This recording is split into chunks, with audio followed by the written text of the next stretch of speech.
안녕하세요, 박진우입니다. 오늘 학습지 51쪽부터 고려의 교육제도, 과거제도까지 학습지 같이 채워보도록 하겠습니다. 자, 후삼국에 해당하는 나라부터 한번 같이 정리해 보도록 하겠습니다. 후고구려에서 고려로 바뀌었고요. 이렇게 하나, 그리고 후백제, 그 다음에 신라가 해당이 되겠습니다. 자, 그 다음으로 각 나라의 주요 인물, 후고구려 고려에서는 궁예와 왕건이 해당하겠고요. 후백제에는 견원, 그리고 신라에서는 경순왕 정도가 해당이 된다고 보시면 되겠습니다. 자, 아래 보시면 왕건이 29명의 그런 호족의 부인들과 결혼했다라고 하는 뜻이죠. 그래서 왕건의 결혼 정책에 대해서 알 수 있다. 이것이 왜 추진하게 되었을까? 바로 호족과의 연합을 통한 후삼국 통일을 위해서였다.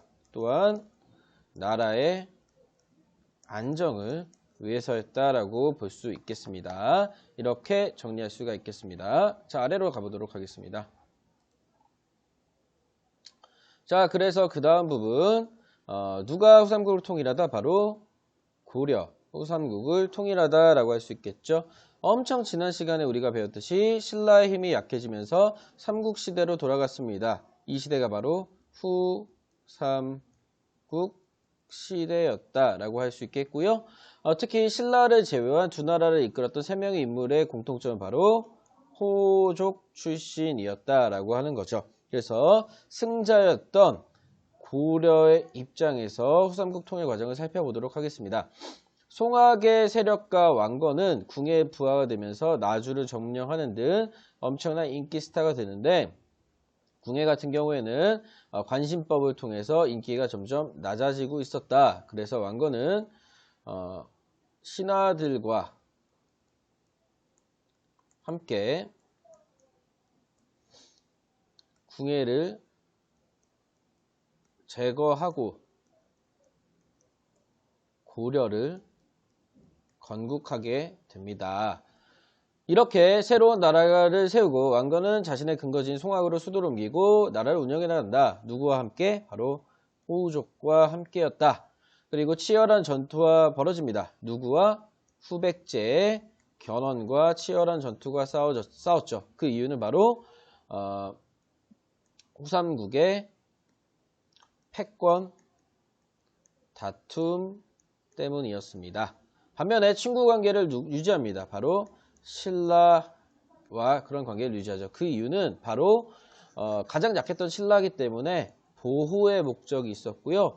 왕건과 그 고려라고 하는 나라의 이미지 관리 차원이었다라고 볼 수도 있을 것 같습니다. 자, 치열한 전쟁 속에 모두가 지쳐가는데 북쪽에서 이상한 일이 벌어져요. 바로 거란이 발해를 멸망시키고 발해의 왕자 대광현이 고려에 귀순하는 상황이 벌어지게 됩니다. 또한 더 이상 나라를 운영하기 힘들었던 신라의 경순왕이 항복하고 70세의 나이였던 견원과 아들의 신검의 왕이 되는 다툼으로 후백제마저 항복하면서 후삼국 통일이 완성되게 된다라고 하는 게 51쪽 후삼국 통일 과정이 되겠습니다. 다음 쪽. 자, 후삼국 통일에 가장 결정적인 역할을 했던 계층은 바로 호족이었습니다. 그리고 신라의 삼국 통일의 장점, 바로 최초의 통일이었다. 평화의 시대가 찾아왔다.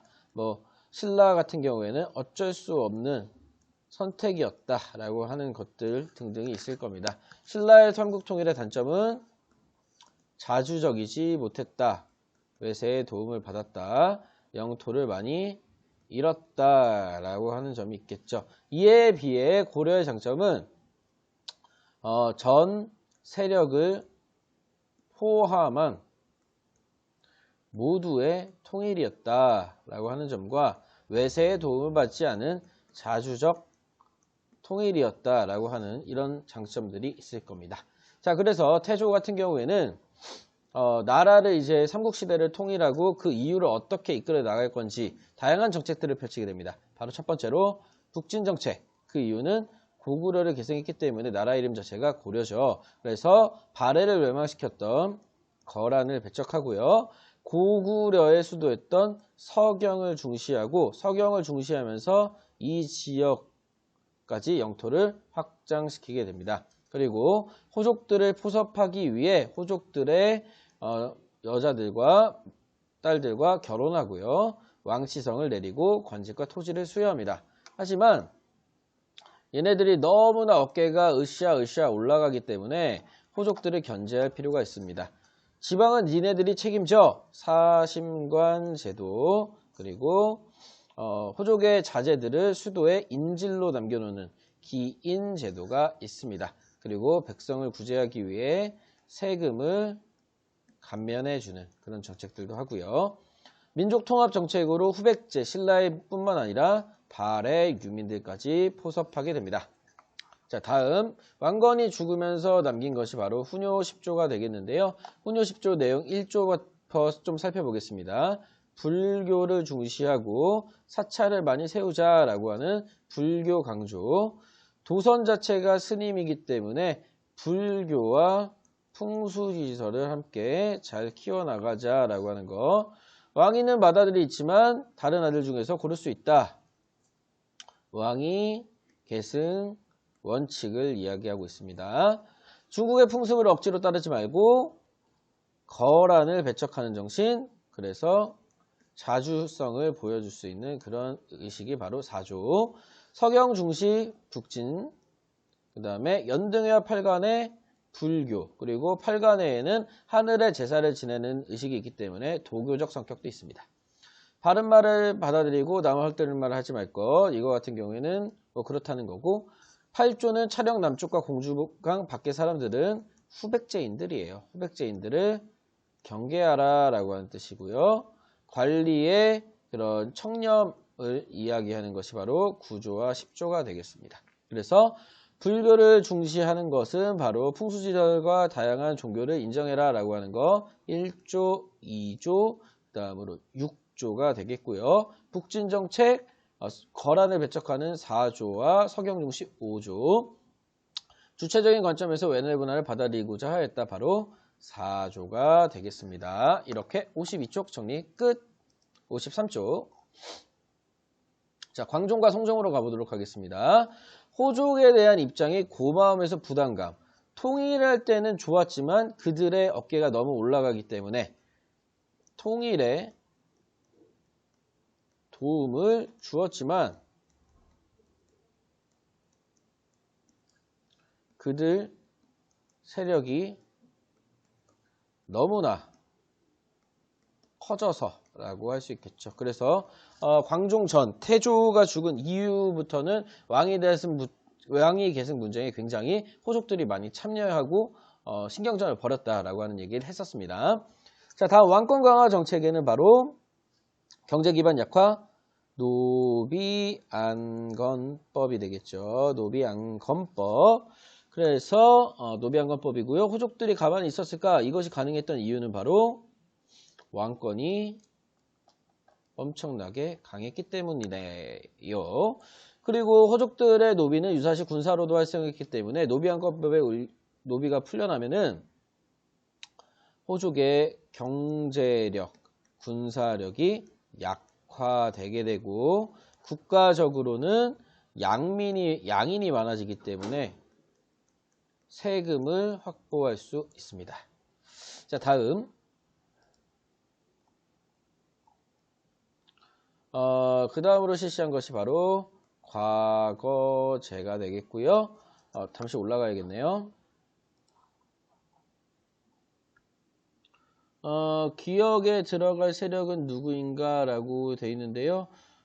기역에 들어갈 세력 아래 있죠. 아래들 같은 경우는 당연히 노비안건법과 같이 호족들을 경계한다 라고 할 수 있겠습니다. 그 다음에 과거제를 실시해서 좋은 점 좀 살펴보도록 하겠습니다. 자, 그래서 노비연관법과 더불어 호족에 대한 견제 조치다라고 하는 장점이 있습니다. 이걸로 해보겠습니다. 그리고 관리가 돼서 유학을 공부하는 상황과 함께 유교 경전을 중심으로 한 교육이 발전한다라고 하는 점. 그리고 지우개 좀 지우겠습니다.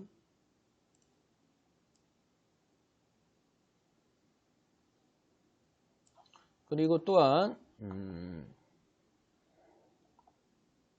호족에 대한 견제 조치 이렇게 해서 두 가지 밑줄 그어주시면 되겠습니다. 자, 다음 성종으로 한번 가보도록 하겠습니다. 성종 같은 경우에 성종의 한자는 바로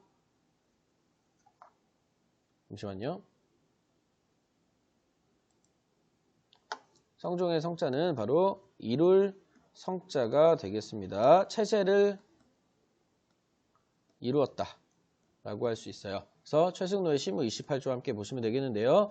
왕건의 훈요 10조와 내용이 다른 점은 불교보다 유교를 중시하는 모습을 볼 수 있고요. 최승로의 삼국시대 신분 바로 최씨죠. 바로 육두품 출신임을 유추할 수 있습니다.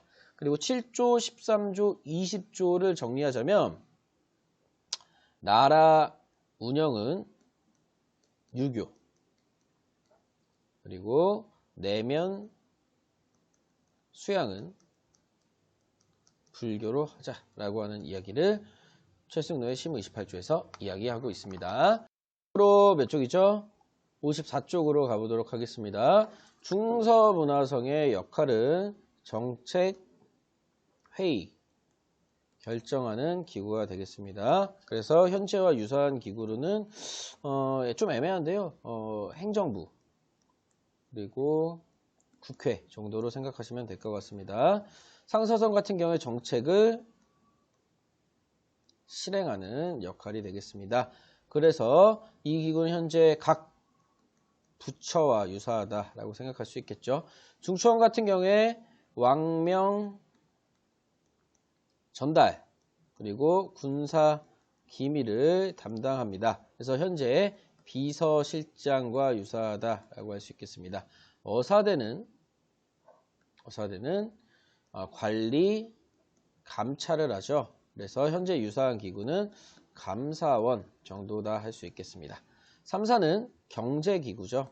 이 경제기구이기 때문에 우리나라의 경제와 관련된 부서 뭐가 있을까요? 기획재정부 정도라고 할 수 있겠습니다. 자, 도병마사 식목도감은 국외 외국과의 문제 그리고 국내 문제 회의하는 기구죠. 지금과 유사한 기구로는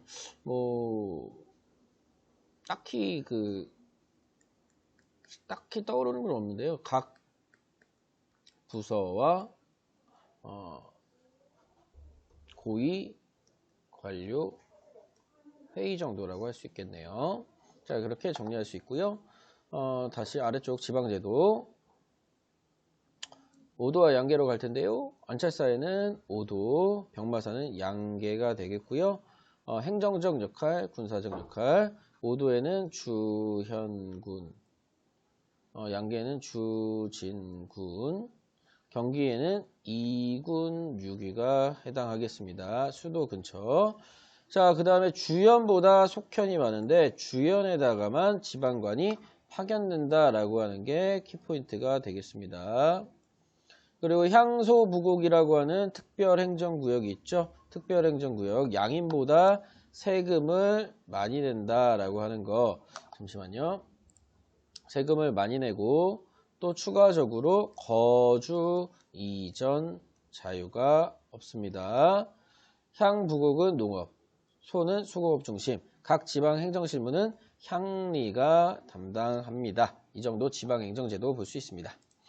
자, 다음 교육제도와 과거제도로 가보도록 하겠습니다. 교육제도 같은 경우에는 유학의 발전을 위해서 개경에는 국자감, 지방에는 향교를 설치하였다. 과거제를 실시한 왕은 바로 광종이 되겠습니다. 자, 고구려의 과거제가 갖는 주요 특징 두 가지는 바로 묵과가 없고 승과가 있다라고 하는 두 가지. 그리고 추가적으로 고위관료의 자제, 5품 이상의 고위관료 자제는 과거제를 거치지 않고 임명되는 음서라고 하는 제도가 있었다. 굉장히 귀족적인 성향을 알 수 있었다. 대부분 문과 응시자들은 귀족의 자제들이고 잡과는 양인, 일단 평민들이었다라고 할 수 있겠습니다. 자, 아래 맨 마지막으로 가보도록 하겠습니다. 고려는 귀족 사회일까? 귀족을 자신만의 표현으로 표현해 본다면 어떻게 할 수 있을까요? 금수저. 이 정도 여러분 마음대로 써보세요. 고려 귀족의 특권을 뒷받침할 수 있는 제도 바로 음서제도와 5품 이상의 관료의 관리가 받는 공음전이라고 하는 토지제도. 굉장히 귀족만의 특권이 되겠습니다. 고려는 혈연 중심의 사회일까 능력 중심의 사회일까 라고 비교해보면요. 특히 신라의 골품제에 비해서는 신라에 비해 능력 중심 사회로 바뀌었지만 하지만 음서나 공음전을 통해서 아직 혈연 중심의 모습이 남아있다. 이렇게 정리할 수 있겠습니다. 자, 다음 넘어가 보도록 하겠습니다. 자, 다음 호족이 문벌귀족으로 성장할 수 있었던 계기는 무엇일까? 자, 굉장히 유명한 집안인데요. 바로 서희 집안에 대해서 한번 보도록 하겠습니다. 밑줄을 그어가면서 고려 전기의 서씨 가문은 호족에서 출발했다. 여기서 먼저 유추할 수 있고요. 이천 일대를 중심으로 활동했는데 태조왕건의 부대가 강을 건널 때 도와줬다고 하네요. 태조왕건에게 도움을 줬다. 그래서 지명을 받고 서필은 광종 때 중앙정계에 진출했다라고 돼 있잖아요. 과연 중앙정계에 어떻게 진출했냐 라고 생각해보면 일반적으로 광종 때 실시된 정책이 있죠. 바로 과거제로 진출하지 않았을까 이렇게 유추를 해볼 수도 있습니다. 그리고 서희 같은 경우에는 거란과 외교 담판 지은 거 있죠. 그걸로도 엄청난 활약을 하게 되었죠. 그래서 수백 년이 지난 동안 엄청나게 성장한 세력들이고 선울의 딸 같은 경우에 왕비로 맞이해서 재상의 자리에 올랐을 정도로 서씨 집안은 굉장히 많이 성장했다라고 할 수 있겠습니다. 그래서 이 서씨 집안이 호족에서 문벌귀족으로 성장할 수 있었던 이유는 바로 후삼국 통일에 역할이 있었으며 또한 국가 위기를 해결하고 그리고 과거제를 통해서 이런 다양한 사유를 통해서 이들이 성장할 수 있었다라고 정리할 수가 있겠습니다. 그래서 55쪽까지 내용을 정리해 보았습니다.